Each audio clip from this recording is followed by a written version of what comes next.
Hello, everyone. Welcome to the Sword of Christ, where we rightly divide the Word of God. My name is Walter Robertson. I'm your host for today, and welcome to another episode of the Sword of Christ. Today, we will be discussing a subject matter that is definitely tied in with the previous discussion that we had on John chapter 1, verse 1. This will be section C, and the Word was God. Why is it that in the modern translations in English, have we taken the liberty to reverse those words around? Theos, God, and Logos, the Word. Why did we take the liberty to do so? If this perks your interest, please stay tuned. Talk to me in the twilight. The word that melts my frozen heart. More than chemistry, more than feeling right. Hello, everybody. Once again, my name is Walter Robertson. So, as we're going through this thing, I thought it would be good to just do a slight review from what we did last week. So let's just read the verse and give you an understanding of what I'm trying to accomplish here. It says, "In the beginning was the Word, and the Word was with God, and the Word was God." That's how we understand it to be.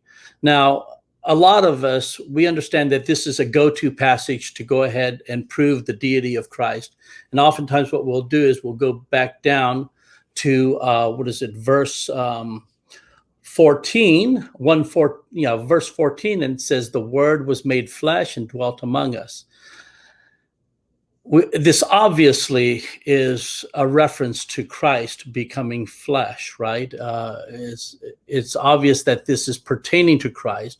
But what oftentimes happens is that we anachronistically, we take that which is in the future and we impose it upon the state of God as he was in the past. So it's, for us, what we do is we take the liberty to say in the beginning was the Son of God, because down in verse 14, it states that the Word was made flesh. But do we really have that liberty to do that? Okay. I, as a Trinitarian, used to take that liberty, but I felt that it was probably better hermeneutics just to keep it as it was, as John had intended. If John had wanted us to understand it in the way that the Trinitarian would understand it, he would have said in the beginning was the Son, and the Son was with God. But he doesn't do that. And so I think by doing that, we're basically reading into the text our already preconceived understanding of the Word. But that's what we're trying to determine. We're trying to determine whether or not this is indeed the Son of God before he became flesh. And what we did do also is we dealt with the word with, because that word with implies a lot. In our mind, when we say somebody is with somebody, and in this case, it would be the Word, which was the Son, was with God. That's obviously a reference to the Father. Then there has to be two of them before the world was even created. Okay. So my challenge is that I felt that this phrase proston theon right here did not carry with it an understanding of being alongside of, but rather related to.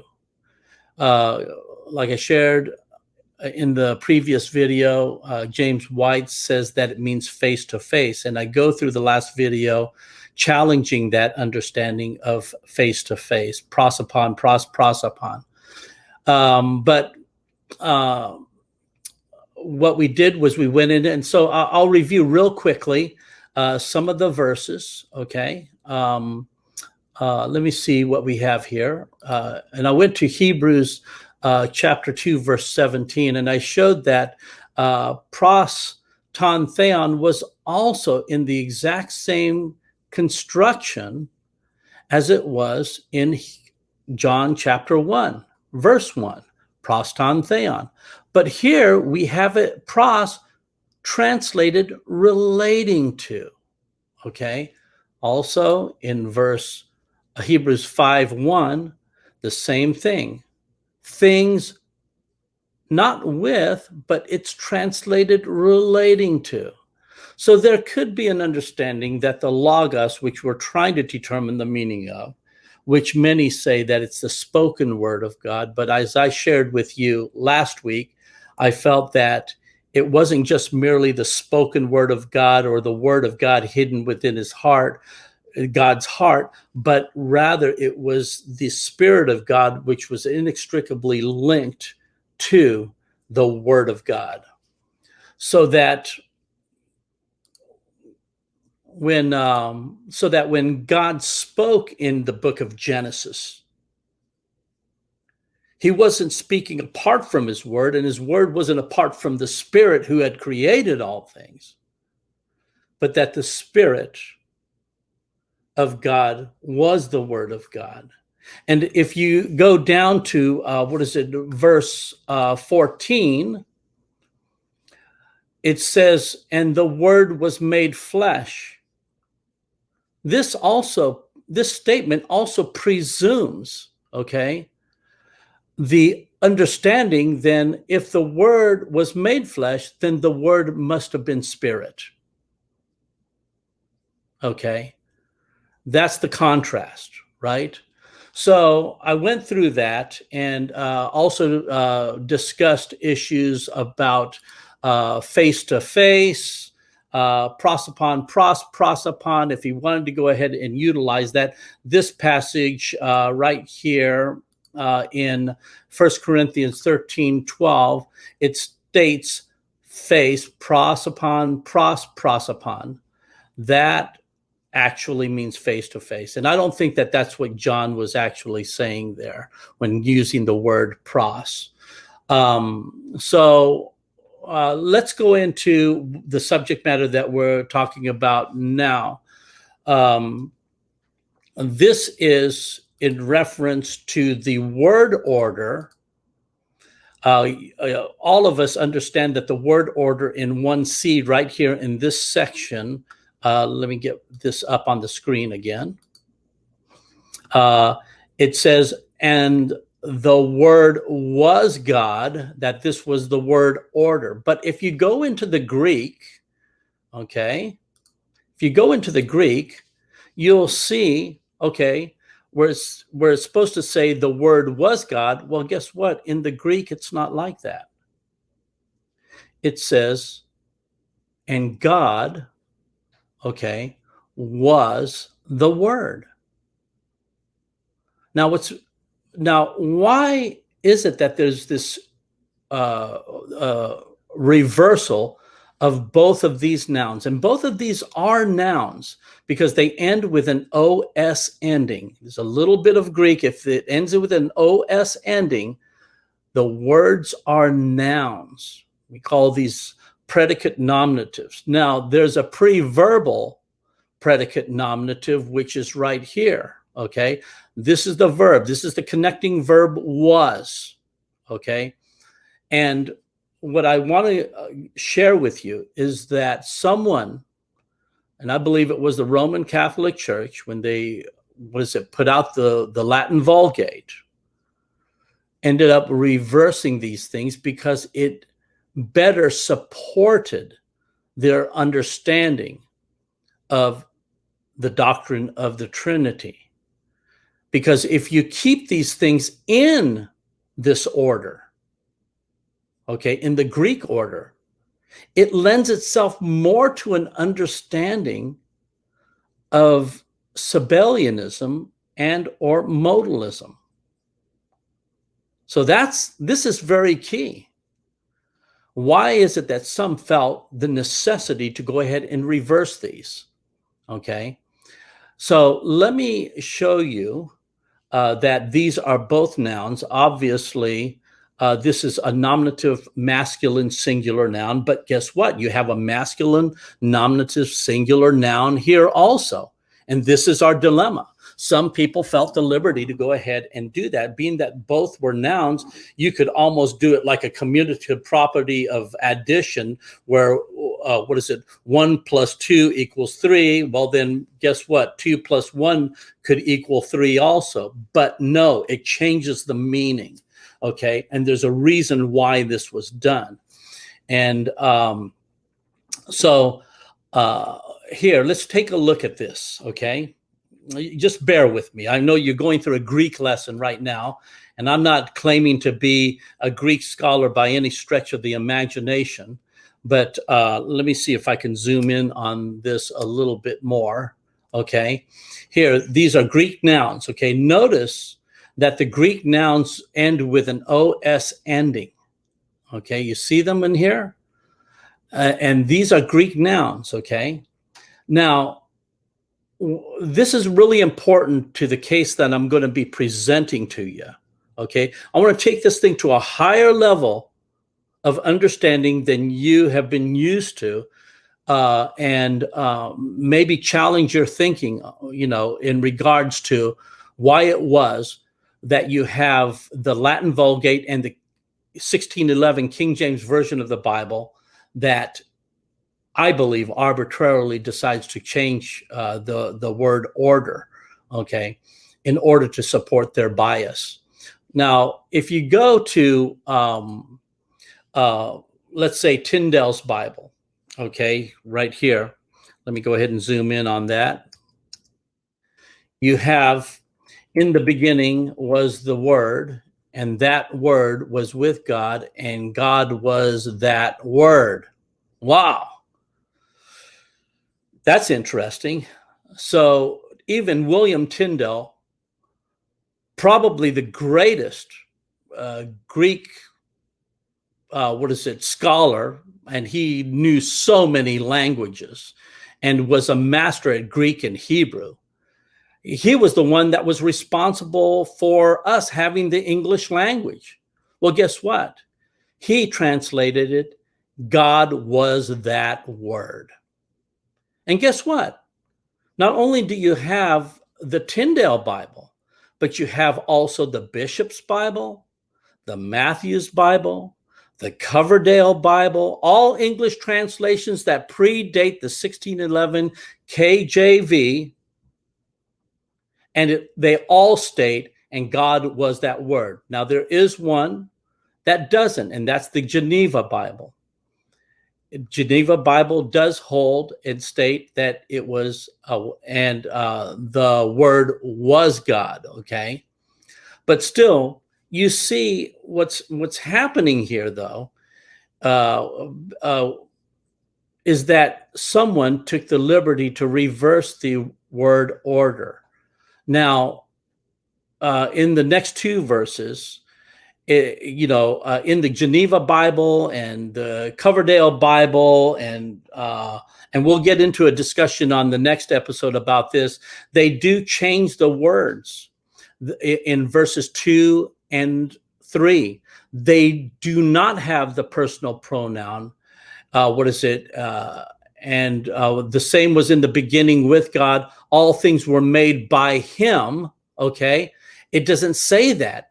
Notice it says all things were made by it, and without it was made nothing that was made. In it was life. Wow, just a moment now. What happened to the personal pronouns? Those are demonstrative pronouns that could also be translated in the neuter. Okay, and we'll get into that in the next episode. But and who knows, I may be get into it in this one also. But so let's concentrate on that. Here is another translation just to show you that right here is the same thing. Let me see if I could get that. Maybe I got it all incorrect. I ended up messing up. But anyways, in the Gospel of what is it? In the Coverdale Bible, it states the same thing also. Oh, it's right inside here. This is the book of John. But it says, and what is it? God was the Word. Okay, so you can see these English versions of the Bible that predate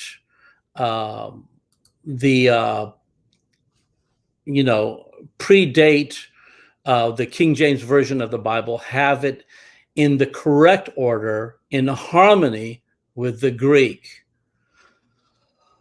So here we have the Geneva Bible, like I shared with you earlier. Geneva Bible has it very much similar to our modern day version of the Bible. But in the Geneva Bible, you can see the personal pronouns are not there.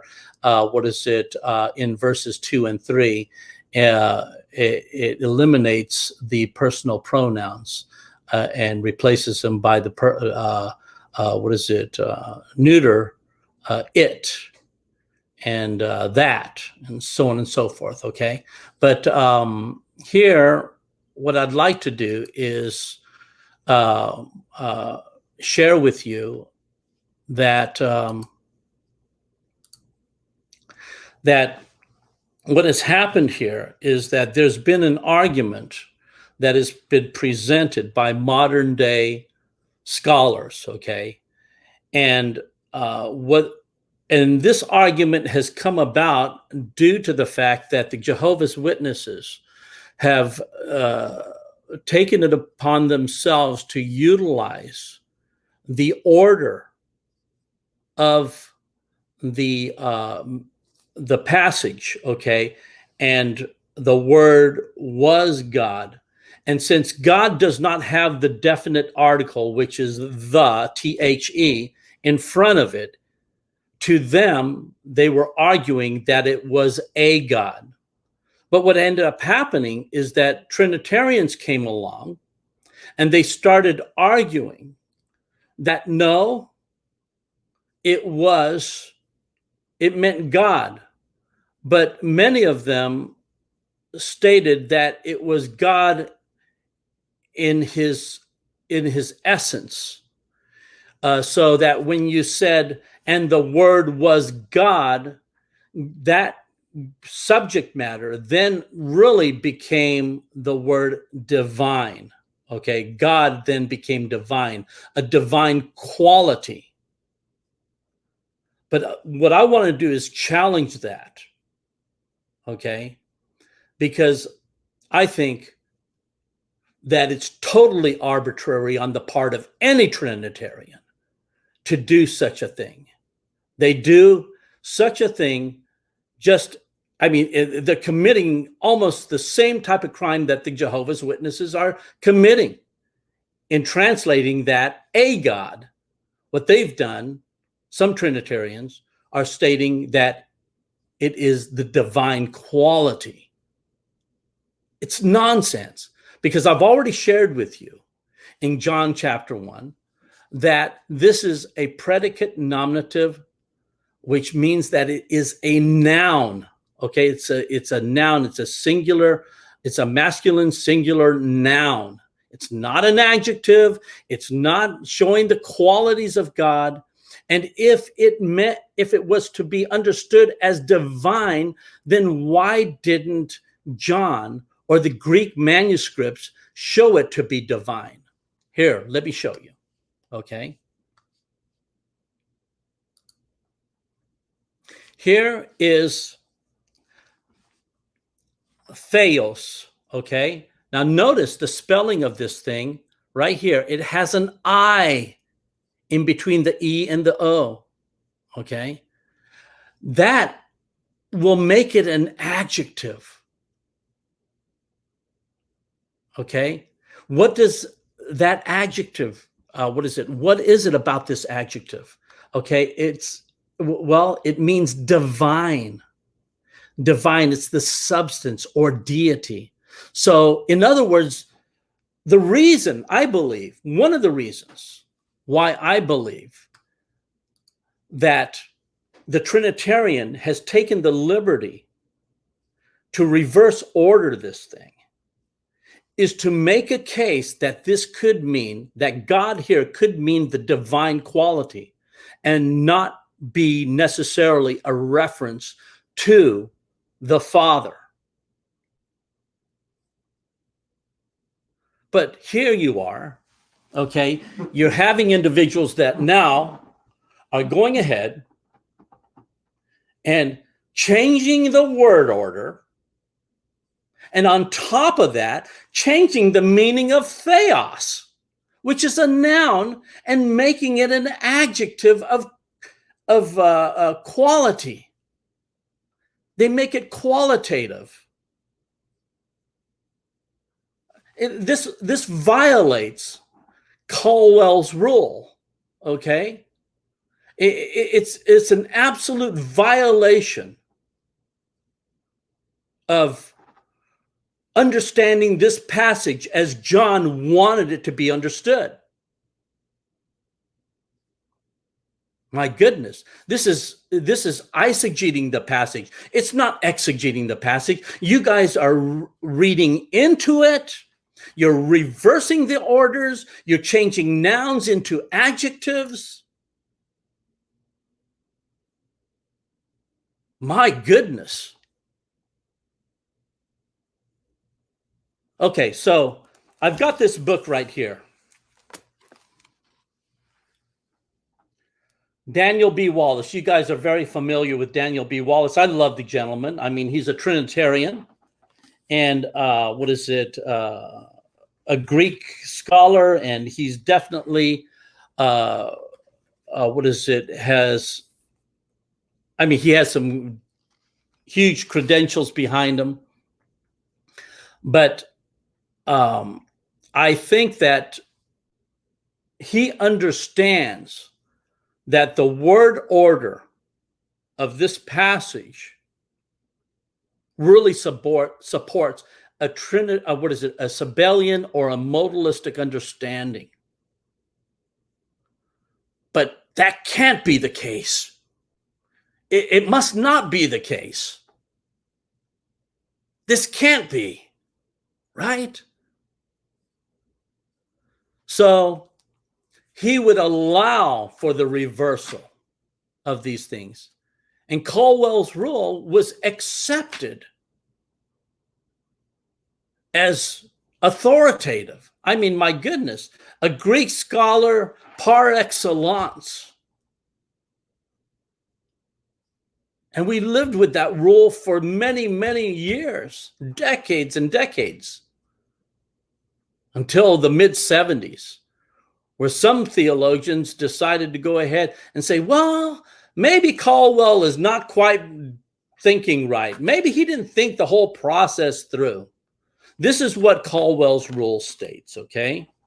And this is on page 257 of Daniel B. Wallace's book on the Greek grammar, beyond the basics, okay?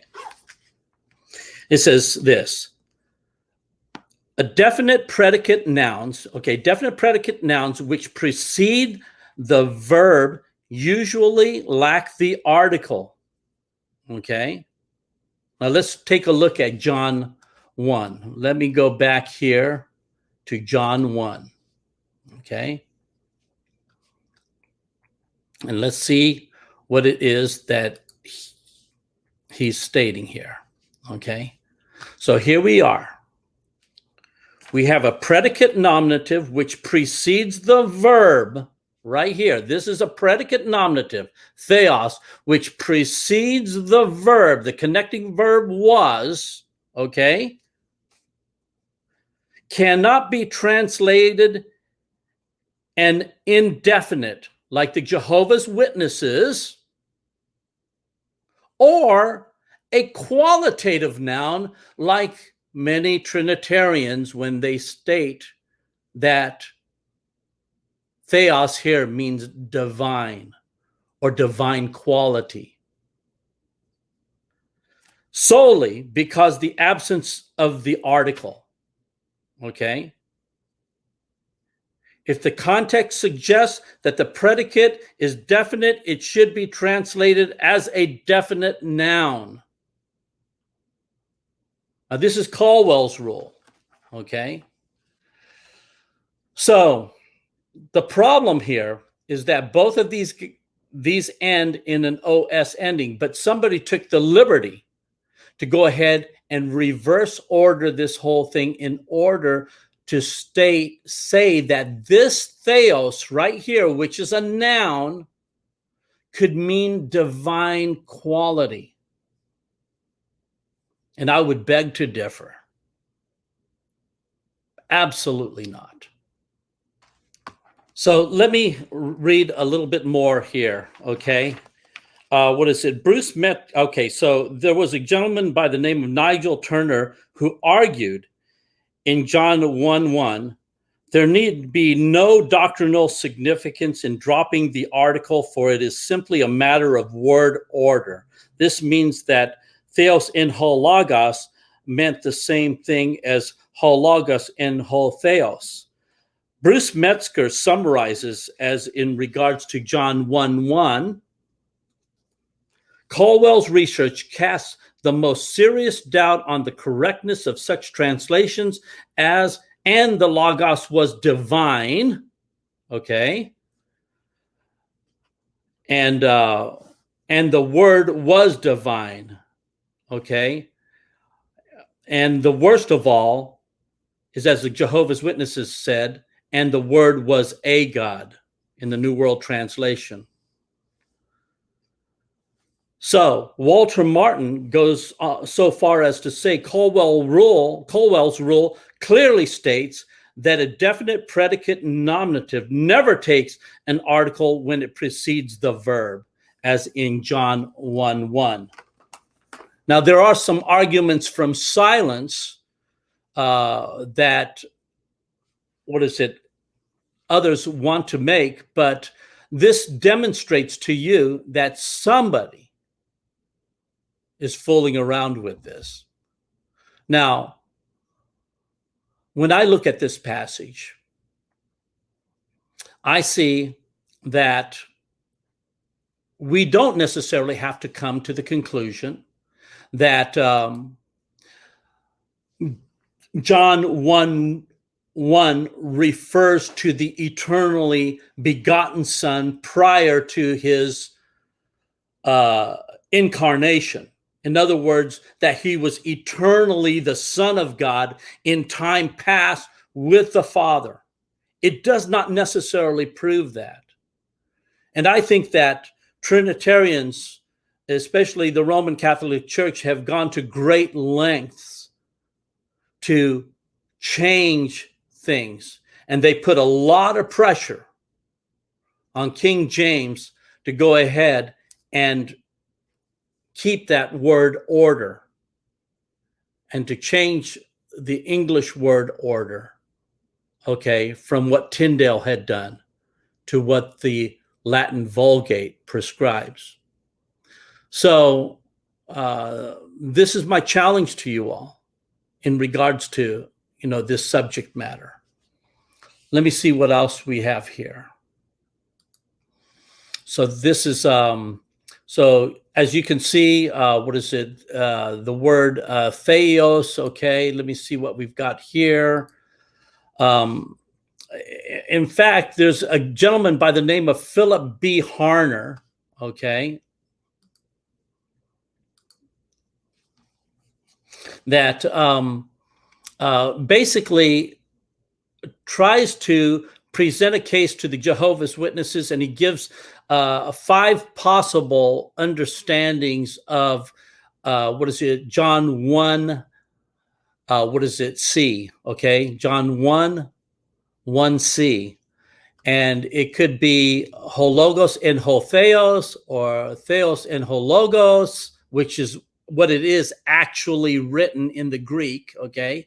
And then hologos theos and, or hologos and theos, or hologos and theos, which was the divine quality.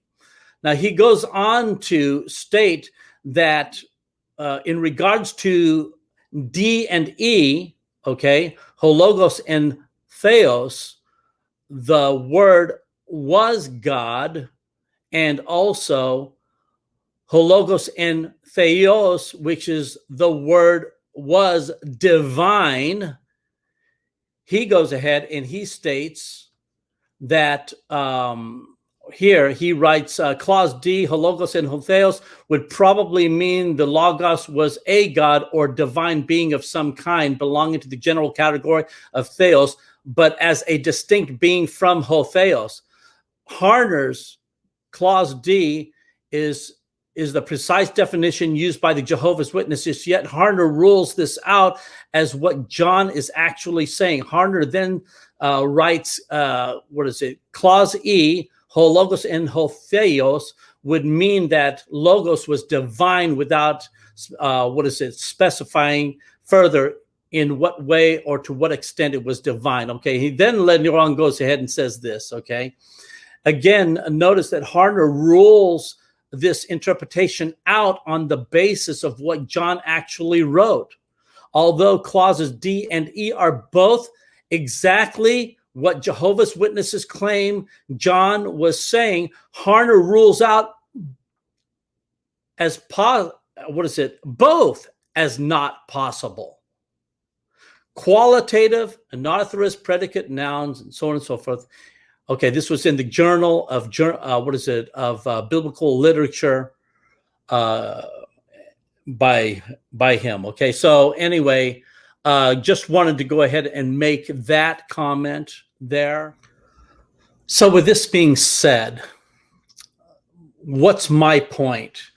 Okay, so let's go back and take a look at John 1 once again. It says, in the beginning was the Word. I believe that was the Spirit of God that was moving with the very words of his being to create the heavens and the earth. And the Word was with God, related to God. I believe that is the Father. Okay, I would dare say that not very many Trinitarians would disagree with the fact that this is referring to the Father, that this Word, this Spirit, person, whatever you want to call him, okay, was with the Father. Now, I shared with you, it was the Word related to the Father. But I believe that John, does something here, and he doesn't have the word order. The Word was God. But what he has done, instead of the Word being the subject matter, as in 1a and 1b, he decides to switch things around in the Greek. And the subject matter that comes before the connecting verb was ends up becoming the major subject matter. Okay, so let me see if I can go to this passage. Okay, so right here, let's go back to the Greek. And it says, and God, the major subject matter, the predicate nominative that is before the verb, becomes the major subject matter, even though there are two subjects here. And I will not take the liberty to go ahead and switch these around just because it has the definite article here, because of Caldwell's rule that states that it necessarily assumes the definite article, but is not necessary. It would be like me in the English language. If in the English language I said, God created the heavens and the earth to you. Well, do I have to use the definite article, the God created the heavens and the earth? Well, that's ridiculous. Well, it's the same way in the Greek. It assumes the definite article. without ever having to use it. And that's what Caldwell's rule is. Okay? And so what I'm saying here is that John is making a case, not that he has a God that's next to God, that are one God, or a person next to a person that's one God. But I believe that what he's saying here is that the Spirit of God, which is the Word of God, was God himself, the Father himself.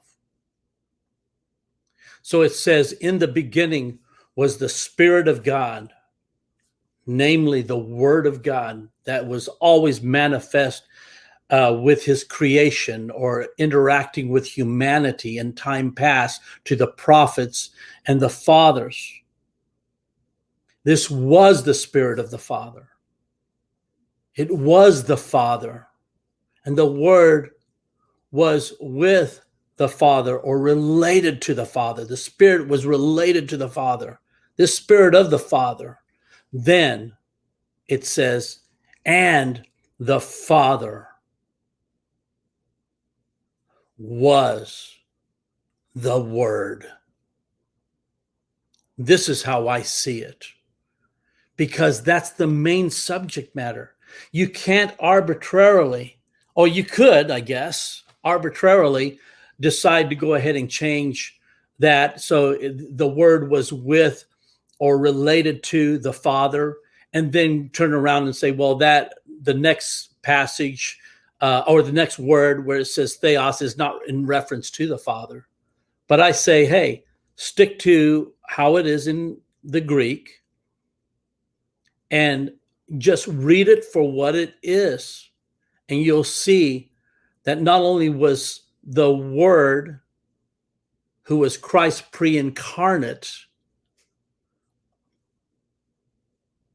as the Word of God, not literally the Son of God during that time, because Gabriel told Mary, it is for this reason that he shall be called the Son of God, future tense. That this, the Word of God, was the Spirit of God, who is the Spirit of Christ. They never changed, who is the Spirit of the Father himself. And that this Father was the Word.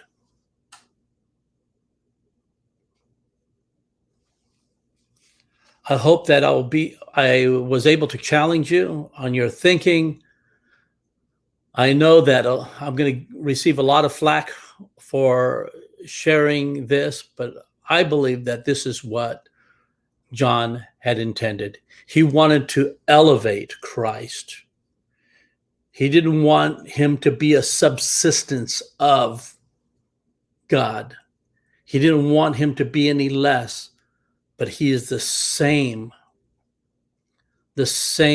sentient being that always existed. And this is the reason why Jesus could say, he who sees me does not see me, but sees the one who sent me. Or, have I been with you so long, Philip, and you still don't understand? He who has seen me has seen the Father. It's consistent. And guess what? It's written by the same author. Why throw that in there? Why throw John chapter 14 into this whole book or this gospel? Why? I mean, it's been the source of much confusion. So you have to ask yourself the question, why it is that Philip needed to be corrected. What was the error in Philip's thinking in John 14? Because there obviously was an error. And the error is that Philip thought that Jesus was someone other than the Father. That's the reason why he asked, show us the Father. And I'll be getting into that in a future episode. I hope that this was informative to you and a challenge to your thinking. I know that your bias or your preconceived ideas are definitely going to play in determining, what the meaning is here. But what I am saying, bottom line, is that it is not a slam dunk passage to show that the Word of God necessarily was the Son of God pre-incarnate. Now, this is a debate, not between Trinitarians and modalists or Trinitarians and Unitarians. This could very well be a debate between Trinitarians and Trinitarians. Okay? So please understand, where I'm coming from. I want to try to come to the scriptures to understand what the Logos is, who the Logos is. Now, if somebody were to come up to me and say, well, do you believe that the Logos was the Son of God? Well, I would say, yes, I believe that he was the Son of God, but not as the Son of God, but rather the Word of God. And the Son refers to his incarnation. But yes, the Son was in existence in eternity past, but not literally as the Son, but as the living Word of God, the very Spirit of God himself, who then became flesh. If you like this episode of The Sword of Christ, please subscribe and give it a thumbs up. And if you want to comment, I'll leave the comment section open and I'll try to respond to your comments. But thank you once again for joining me on another episode of The Sword of Christ.